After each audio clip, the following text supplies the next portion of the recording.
Hello everyone, welcome to this second podcast episode of Discovering with Neeraj. आपके साथ हैं doctor Neeraj Shrivastava, the author of Daggers of Treason. आज आप हमें क्या बताएंगे? कुछ नई चीज़ लेके आए हैं आप? मुगलों पे लिखता हूँ, मुगलों की कहानियाँ हैं, मुगलों के फैक्ट्स हैं, फिक्शन है, this so much around the Mughals. आज आपको ले चलते हैं अनारकली के पास। ये आज से 400 साल पहले ये समा है जिसमें बादशाह अकबर हैं, शहज़ादे सलीम जहांगीर हैं और उनके बेटे शहज़ादे खुर्रम शाहजहां हैं। ये कहानी आज है अनारकली की।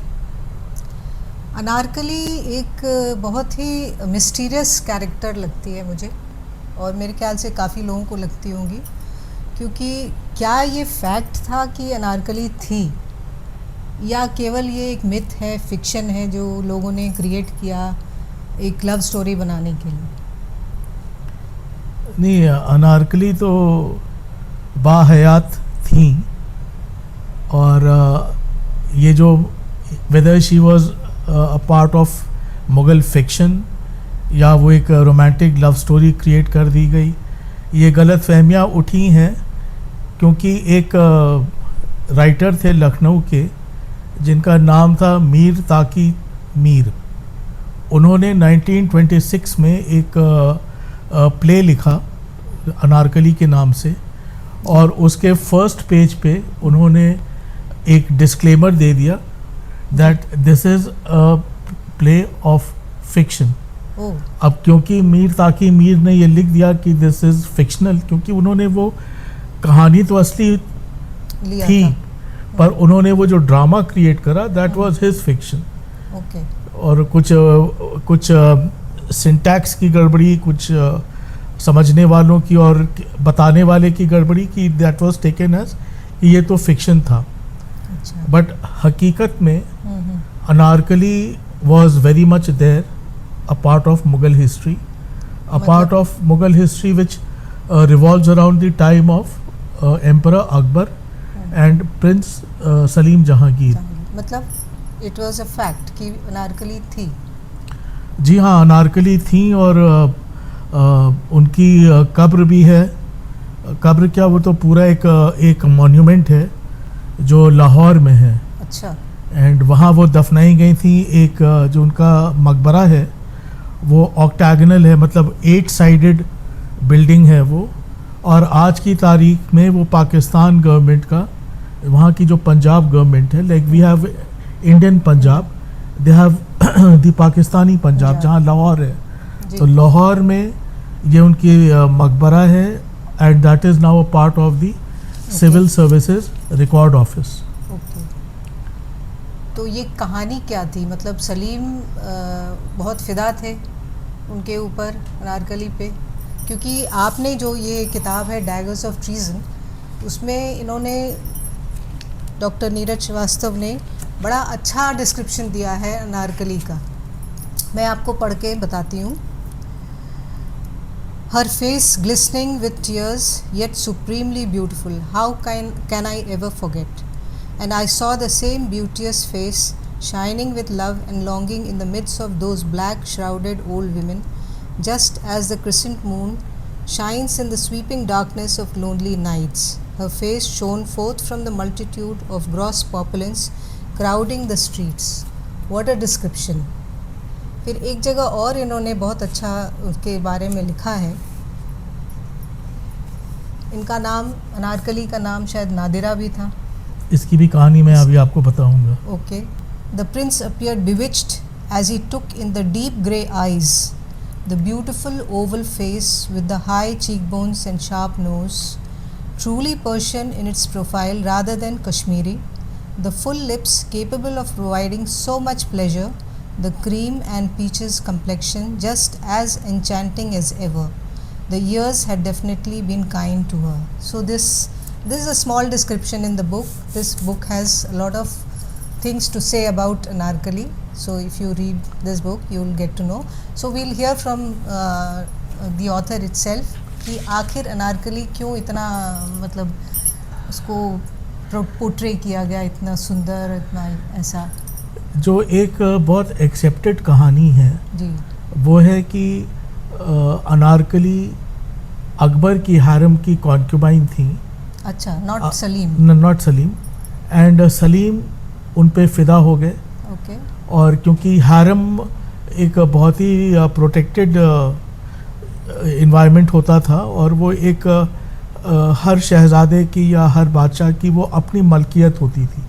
मतलब अकबर का हारम अलग, सलीम जहांगीर का हारम अलग, उनके भाई परवेज़ का हारम अलग, और ये इनकी पर्सनल जायदाद होती थी। तो इसलिए हारम पे निगाह डालना या हारम पे कोई भी तरह की लांछन डालना was taken as a personal अफरंट।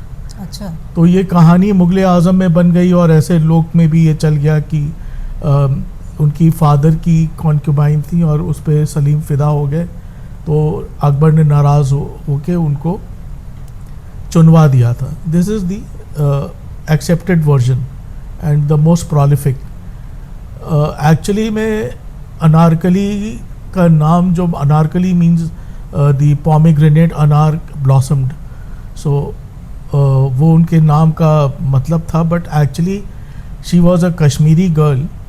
उनको पर्शियन भी कहा जाता है। She was not Persian, she was a Kashmiri girl. और उनकी जो मदर थी वो भी मुग़ल हारम में एक तरह से अटेंडेंट थी। और ये उनकी बेटी जो थी जिसका असली नाम ज़हरुन्निसा था। अच्छा। वो ज़हरुन्निसा उसका नाम था, जो कि बाद में अनारकली बनी। और उसके बाद जब उनको चुनवा दिया गया या वो उनको एस्केप करा दिया गया या वो मारी गई, उस समय अकबर ने उनका नाम बदल के नादिरा कर दिया था। अच्छा। सो नादिरा इज़ ऑल्सो नेम। तो पहले एक्चुअली उनका नाम है ज़हरुन्निसा, फिर वो उनको हारम में उनका नाम पड़ा अनारकली। और जब वो मुग़ल सल्तनत से जब वो बेदखल की जा रही थी, उस समय उनका नाम फिर नादिरा हुआ।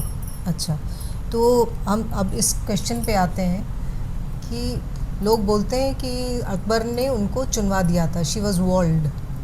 तो ऐसा क्या था, मतलब ऐसा हुआ था या फिर वो शी एस्केप्ड, एज हम लोगों ने पिक्चर मुग़ल आज़म में देखा था। तो लोगों ने कहा कि नहीं, ऐसा नहीं हुआ था, वो चुनवा दी गई थी। तो आपका क्या राय है इसमें? आप व्हाट हैव यू फाउंड? देखिए, एक चीज़ तो पक्की है, which is historically written also, कि सलीम जहांगीर ने अपने फादर अकबर के ख़िलाफ़ बगावत की थी। और ये बगावत हुई थी 1599 में, जो कि माना जाता है the year in which she was inbricked, जब उनको चुनवाया गया था 1599 AD। और अगर इसको हम मुग़ल हिस्ट्री के हिसाब से देखेंगे तो 1008 हिजरी। तो अच्छा। ये because there is a difference in the Mughal calendar and the calendar that we follow, the Georgian calendar. So इनको चुनवाया गया था और एक ये बहुत बड़ा हादसा टाइप का था। It became the talk of the town. इसको बाद में दारा शुको ने, जो कि जहांगीर के ग्रैंडसन हुए, शाहजहां के बेटे हुए, उन्होंने एक मैं नाम भूल रहा हूँ उसका पूरा, बट अवालिन ए समथिंग करके है, विच means the bringing together of oceans, which meant basically bringing together of Islam and Hinduism. तो उसमें भी उन्होंने अनारकली का जिक्र करा है। और लाहौर में अनारकली बाज़ार आज तक है। ये 400 450 सबसे पुरानी बाज़ार जो लाहौर की आज भी है, दैट इज़ अनारकली बाज़ार। And it's a very vibrant market. छोटी मोटी बाज़ार नहीं है, बड़ी मार्केट है। उनका मौसोलियम भी वहीं, उनका मौसोलियम है, जो मैंने अभी आपको बताया कि आजकल वो पंजाब, पाकिस्तान के पंजाब का रिकॉर्ड ऑफिस है ब्यूरोक्रेसी का। और वहाँ पे बीच में पहले उनका सार्कोफेगस था, मतलब उनकी कब्र थी जो मार्बल से बनी थी, पर बाद में उसको बीच में से हटा करके आजकल एक कोने में कर दिया गया है। और जो उनकी असली कब्र थी 6 फीट बाय 3 फीट चौड़ी, उसको उन्होंने स्टोन कर दिया है। अच्छा। तो वहाँ पे जो उनकी असली जो मकबरा, जो वो ग्रेव था, सार्कोफेगस, दैट वाइट मार्बल, उस पे ये सबसे बड़े सबूत हैं। उस पे अल्लाह के 99 नाम लिखे हुए हैं। अच्छा। और उस पे सलीम का लिखा हुआ ये एक आयात है, ये मैं पर्शियन में कह रहा हूँ, गलतियों को क्षमा करिएगा। ता क़यामत शुक्र गोयाम कर्दगार ख्वाहिशरा, आह गर मन बाज निज़ाम शुक्र यार गुशरा। मतलब इसका मतलब ये हुआ, this is now Salim saying which he has written down in this form, ah if I could behold the face of my beloved once more, I would thank my God until the day of resurrection। यानी कि अगर मैं एक बार अपनी माशूका का चेहरा मैं देख लूँ, मैं ता क़यामत तक अपने अल्लाह का मैं शुक्रगुजार हूँगा। एंड उसके नीचे साइंड है उनका, which is signed as Majnun Salim Akbar, which means the profoundly enamoured Salim son of Akbar. अच्छा, तो मतलब कि सलीम काफ़ी इनामर्ड थे, he was quite enamoured with Anarkali. Salim was madly in love with Anarkali. Okay, so मैं आपसे एक और सवाल पूछती हूँ कि अनारकली क्या हकीकत में चुनवाई गई थी या वो भाग गई थी? क्योंकि आपने रिसर्च किया है जिस पे, तो आप बताइए क्या आपका क्या राय है, आपकी क्या राय है? अनारकली को तो हकीकत में चुनवाया गया था, because that is how history unfolded, but वो भाग गई थी या उनको बचा लिया गया था या वो दफन होके ख़त्म हो गई, इसका कुछ ऐसा हिसाब नहीं मिलता है। बट आप ये किताब ज़रूर पढ़िएगा, डैगर्स ऑफ ट्रीजन। इसमें आपको एक आपको पाथवे दिखेगा कि दिस माइट हैव हैपेंड। और जो हम लोगों की जो जैसे फोकलोर बन जाती है, कहानियाँ बन जाती हैं, उसी तरह से एक बहुत ही अभी मज़ेदार किस्सा हुआ, हम लोग साथ में ही थे एट फतेहपुर सीकरी। अच्छा। गाइड साहब हम लोग को पूरा फतेहपुर सीकरी घुमा रहे थे, दिखा रहे थे। और वो हम लोगों को जो सलीम चिश्ती साहब का मकबरा है उसके पीछे की तरफ वो ले गए, जहाँ पे बहुत सारी कब्रें बनी हैं। और वहाँ पे एक कॉर्नर में ले जा कर के उन्होंने एक तहखाने की सुरंग होगा वो, क्योंकि अब तो बाढ़ है वो, बट सीढ़ियाँ थी, एक दरवाज़ा था, उसके अंदर सुरंग था, जो कि सुरंग हो सकता है क्योंकि ये मुग़लों ने अपना जितना ये इनका ताजमहल, लाल किला और हो सकता है सीकरी भी उन्होंने से जोड़ा हो। उन्होंने दिखाया कि यहीं से अनारकली भागी थी। ये बात है आगरा के फतेहपुर सीकरी की। अब ये कैसे हो सकता है कि जब अनारकली को 1599 में लाहौर के किले में चुनवाया गया, जो कि आगरा से करीब 750 मील दूर है, 400 कोस हो गया, तो वो जो दफनाई गई लाहौर में, वो कैसे उड़ करके फतेहपुर सीकरी आ गई और वहाँ से भागी। पर गाइड होते हैं, उनको वहाँ पे कुछ ना कुछ ऐसी चीज़ें बतानी होती कि आपको वो लोग भ्रमित कर सकें, और आप लोग वहाँ पे फ़ोटो लेते हैं, वहाँ फ़ोटो आप होता है कि यहीं से अनारकली भागी थी। अच्छा। फतेहपुर सीकरी आगरा से, जबकि ये पूरी कहानी अनारकली की इज़ लिमिटेड टू लाहौर। मतलब लाहौर में वो चुनवाई गई तो फतेहपुर सीकरी से कैसे भाग 700 मील दूर वो कैसे हो ही नहीं सकता। कहानियाँ इसी तरह बनती हैं। और अब जो फतेहपुर सीकरी जाएगा, उनको जो गाइड मिलेंगे, क्योंकि हर गाइड एक ही कहानी बताता है। हाँ। आप अगर 4 गाइड से मिलेंगे तो आपको 4 अलग अलग चीज़ें नहीं बताएंगे। उनका एक रटा हुआ है, एक बाय रोट होता है, वही वो रटी हुई चीज़ें, जितने 20 गाइड हैं तो 20 वही कहेंगे। तो जो फतेहपुर सीकरी जाएगा वो यही सोचेगा कि अनारकली तो बस यहीं से भागी थी, जबकि वो बेचारी 700 मील दूर लाहौर में दफनाई गई थी, तो काफ़ी, या फिर वहाँ से भागी थी। ये काफ़ी फिक्शन लोग बना लेते हैं फिर। ये अल्लाह जाने, ये बादशाह अकबर जाने, ये नीरज श्रीवास्तव जाने। यस, वही लव स्टोरी तो है सलीम अनारकली की, no doubt. or everybody knows about it, but there is a something which doesn't sound well with me कि सलीम के भी तो हैरम थे, उनकी कई रानियां थी, तो when he had so many रानियां क्वींस, तो ये अनारकली पे ही क्यों फिदा हुई, और अनारकली से ये लव स्टोरी कैसे फिर हुआ? हम कैसे मान लें कि वो लव स्टोरी, क्योंकि भाई आप एक से लव करते हैं, इतनी सारी रानियां क्यों रखे फिर? देखिए, माता पिता को छोड़ के और अपने बच्चों को छोड़ के, जो कि आपके खुद से, आपके खून से पैदा हुए हैं, और आपके माँ बाप जिनके खून से आप पैदा हुए हैं, ब्लड रिलेशन, उसके अलावा दुनिया में जितने भी रिश्ते हैं, इन सब में रिश्तों पे रिश्ते पे रिश्ते पे रिश्ते बन जाते हैं। आपकी हो सकता है कि 8 चाचियाँ हों, उसमें से एक चाची ऐसी हों जो कि आपको बहुत प्यार करती हैं, जब आप स्कूल से आते हैं तो आपको कुछ अलग से खाने को देती हैं, अच्छा। आपके लिए कुछ बना के रखती हैं, तो you have a very soft corner for that particular चाची, और अ भाभी, और अ मामी, इट कुड बी एनीवन, और अ चाचा जो कि आपको अपने कंधे पे बैठा के घुमाते हैं, जिन्होंने आपको साइकिल चलाना सिखाया, तो एक सॉफ्ट कॉर्नर हो जाता है। तो इनका जहांगीर का harem was supposedly one of the biggest harems in Mughal history. अच्छा। लोग तादाद 5000 बताते हैं, 5000 इंक्लूडिंग रानीज एंड कॉन्क्यूबाइंस, जो रखेल मिस्ट्रेस कहते हैं, and slave girls. So his harem had 5000 inmates, और इसीलिए जब आप आगरा के लाल किले में जाते हैं, तो जैसे आप वो रैंप पे चढ़ के ऊपर जाएंगे, तो आपके ठीक राइट पे, एक्सट्रीम राइट पे जहांगीरी महल है।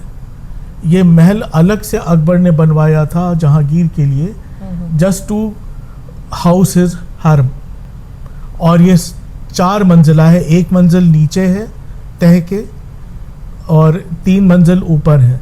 जो नीचे का मंजिल है वो गैलोस था, वहाँ पे फांसी घर था, वहाँ पे कैद करे जाते थे लोग। बैजू बावरा भी जब कैद हुए थे तो उसी में गए थे। So these are all, it's a part of Mughal history, and इनकी जो कहानी है, इतनी सारी रानियों में कुछ मन फिदा हो जाता है किसी पे, तो फल इतने सारे हैं, पर कोई आम पे फिदा होता है, कोई लीची पे फिदा होता है, उसके फ्रिज में सब कुछ रखा रहता है। फ्रिज में बहुत छोटी सी चीज़ ले रहा हूँ, because in the present modern times it is impossible for me to imagine so many a world full of 5000 women for you. So I'm making this into a small fridge कि बहुत सारे फल रखे हैं, पर आपको जो फल बार बार पसंद आता है उसी को आप उठाते हैं। तो सलीम को अनार पसंद आया।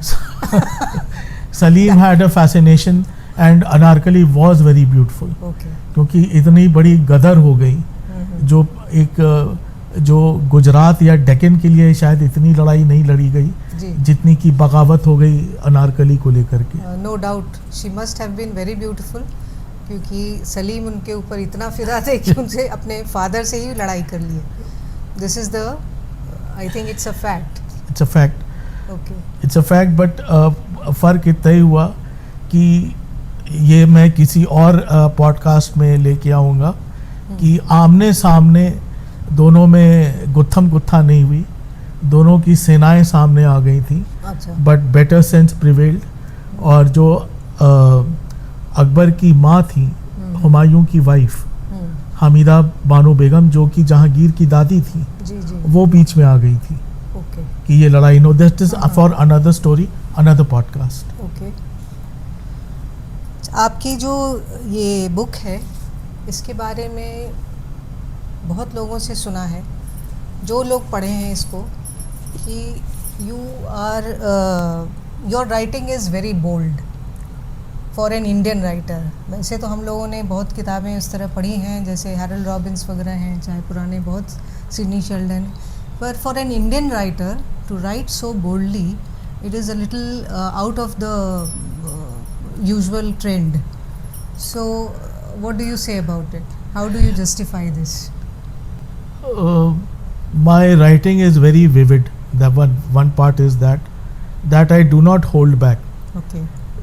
Whatever I'm writing, whether I'm writing romance or I'm writing blood and gore, it is always very depictive. और मुगलों का जो उनकी जो if you look at the big canvas on the Mughals, then you will find that everything in great measure. Yes. अगर opulence था, grandeur था, तो उसकी कोई इंतहा नहीं थी. अगर लड़ाई झगड़ा था, मारपीट थी, मार काट थी, उसका भी कोई अंत नहीं था. जी. And when it came to pleasure and sexual activities, proclivities, then also they did not hold back. तो हम जब हिस्ट्री को दर्शा रहे हैं तो हम कोई चीज़ को कैसे छुपा के, जो चीज़ थी वो थी और वो मैंने लिखी. ओके. उससे हमें याद आया कि आप जब आपने ये बुक पेंगुइन जो पब्लिशर हैं उनके पास ये भेजा था, तो आपके जो पब्लिशर हैं, I think his name was Jeric Romano, ही वो एडिटर थे पेंगुइन अमेरिका के. Okay. Penguin America, Jeric Romano. He said that this book moves like a movie. Each scene is so vivid and so elaborate कि वो आप एकदम लगता है जैसे कोई मूवी चल रहा हो आपके सामने. So ऐसा था. Yes. And for those who would like to read my book, can I please show the book? Yes. This is the book which is the first of the 4 books which I am writing on Khurram Shahjahan. ये Daggers of Treason है पहली किताब. It is published by New Voice Press and being distributed by Simon and Schuster. तो इसमें अगर आप इसको पढ़ेंगे तो obviously as Smita has said कि my writing is very vivid. चाहे वो लड़ाई झगड़ा हो, चाहे वो grandeur हो, चाहे वो love romance या sex हो, I have not held back. I write as things were, and what I feel is the motion of that chapter. So इसको पढ़िएगा. इसमें आपको अनारकली से जुड़ी बहुत सारी बातें जो बहुत रहस्यमयी हैं और जिनका आगे मुग़ल हिस्ट्री से ताल्लुक़ है, वो भी आपको इसमें मिलेगा. जी. So it is a never ending tale of the Mughals. So I hope our readers enjoyed our talk today. और हम लोग फिर आएंगे क्योंकि हमारे जो ऑथर हैं doctor Neeraj Srivastava, he has research so much on this. और इनकी जो सीरीज़ है बुक की, 4 सीरीज़ में आ रही है. This is the first series. इसको आप पढ़िए, फिर आपको you will enjoy more the coming books also and also the podcast. You will get to know. This is the first one, daggers of treason. Second वाली अक्टूबर में आ रही, तो इसकी सीक्वल है the Jhelum betrayal. Third is the emperor by deceit and the last one is the Mughal mirage, जिसमें कि शाहजहां अपने बेटे औरंगज़ेब के कैदी हो जाते हैं और फिर उनका इंतकाल होता है या कुछ और होता है, ये भगवान जानता है और मैं जानता हूँ. हाँ. और थोड़े दिन बाद आप लोग भी जानेंगे. It's a lovely series. Please do read. Thank you for watching and I look forward to your support. Thank you so much.